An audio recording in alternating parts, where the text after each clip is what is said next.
I'm Alexandria Shells, and today I will be presenting a theater program for the Romani children in Greece. As a child, my sister and I would often gather around our elders and listen to their stories. They would tell us of their childhoods and all of their misadventures and greatest triumphs. Their storytelling led us to our storytelling.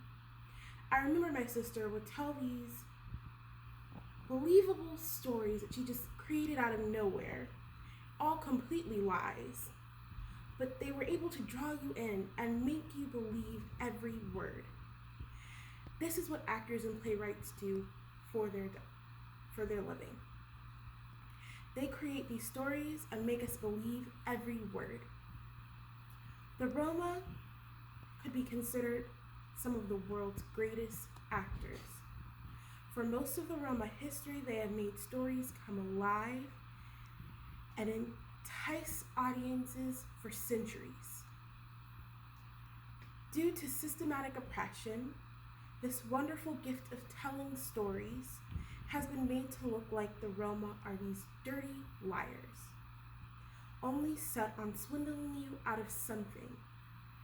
By introducing this theater program for elementary age children, the goal is to encourage what is already a major part of the Roma culture in a way that would increase their literacy.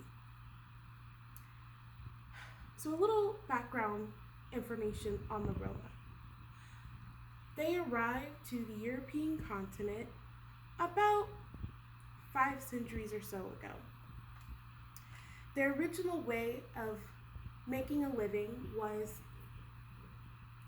in kind of 2 categories: entertainment, storytelling, fortune telling, making you fall in love with their culture, even making up bits of culture so that people would still want them in their towns.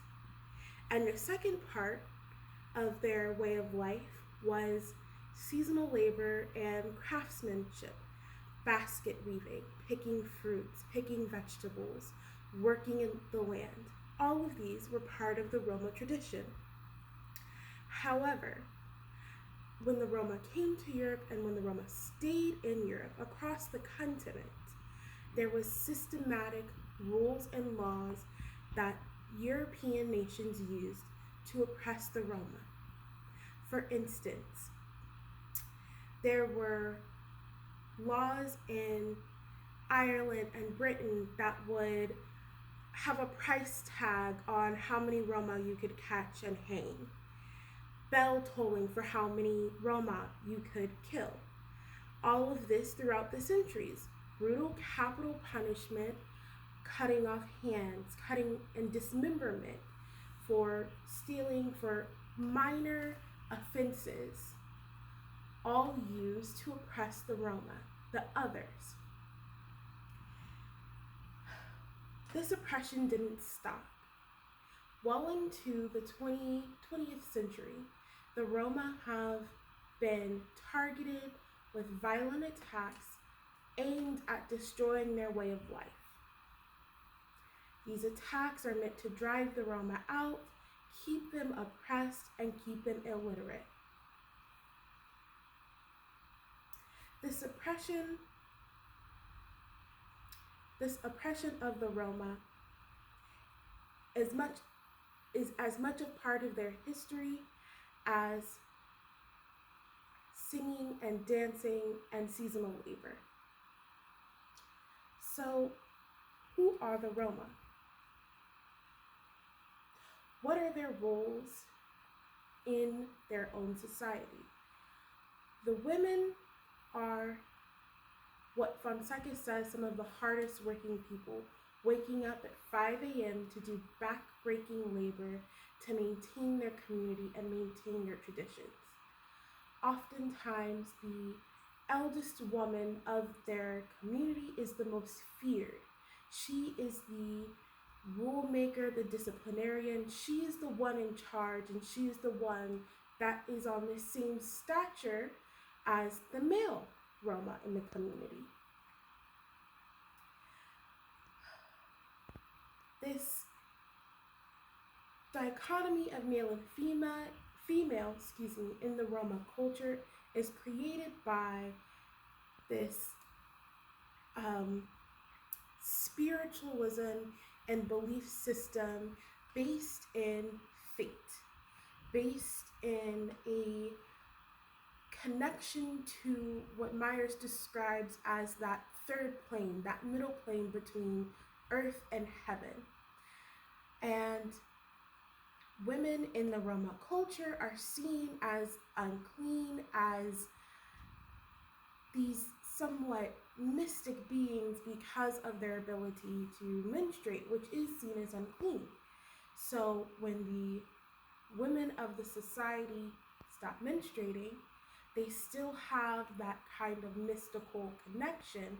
However, they are no longer seen as unclean, making them some of the biggest players in the Roma community.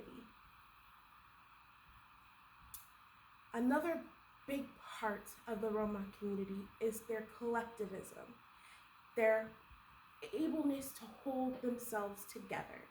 Through all of the oppression, through all of the backbreaking labor and violent attacks and destroying of homes, there is this sense of identity that cannot and will not be broken. This sense of they are Roma. They see each other as one collective family and not just individuals, which is amazing. It means that no matter what they go through, there's always a system in place for their help.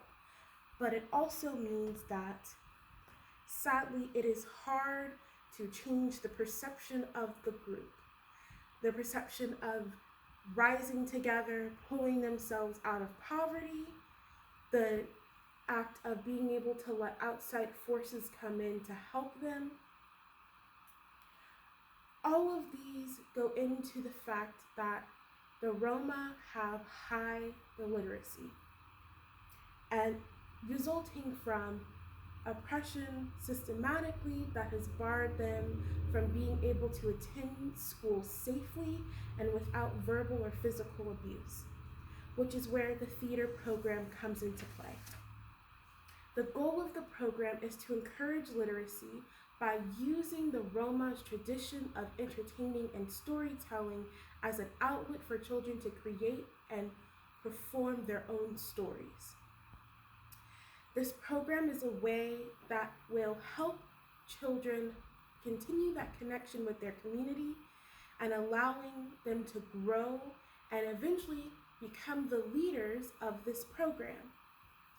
So this program is for school-age children originally, and to allow them to be able to grow inside and become teenagers and then take over leadership positions.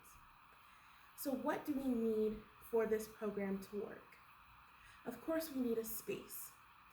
Some type of gymnasium or classroom would do wonders in allowing students to come together and giving them a central place in the community to come together, as well as paper and pencils, books and scripts, and materials for costumes and sets.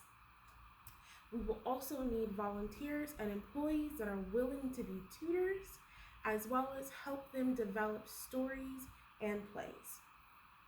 So how will this work? We will have children sign up grouped based on reading level.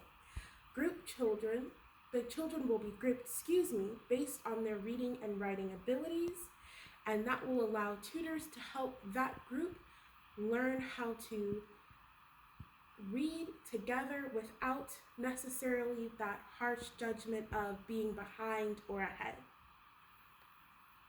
Tutors will teach children the basics of theater, including stage directions, elements of theater, famous playwrights, and then have them create their own stories using elements from other stories, a tradition that the Roma have been known for. And then, of course, having them present their stories to the rest of the community and each other. So, how will this program be evaluated? There will be preliminary tests or surveys, if you will, that will assess reading and writing. They will ask children what they think the program is for and what they want to get out of the program. It will ask community leaders what they want to get out of the program, as well as parents, and what they want to see for their children. And then, of course, we will do a post-assessment to determine if these needs have been met. And all through this process, we will be allowing the community to have input, to join, to become tutors, to help teach sewing classes, all of these things to invite the Roma community to help support their children in learning how to read. So in conclusion, my sister and I used to storytell as a way to connect with our culture and our elders. By creating this program, the Roma children can use their storytelling heritage in a way that benefits them. Hopefully, by encouraging them to become storytellers or actors, playwrights, it gives children a way to connect to their culture, while also encouraging them to read and write. Other cultures have used the Roma storytelling tradition as a way to oppress them and stereotype the Roma in a negative light. With this program, that will hopefully undo some of that damage and encourage the Roma and other European cultures to come together in a way that only a good story can, while of course helping literacy. Thank you.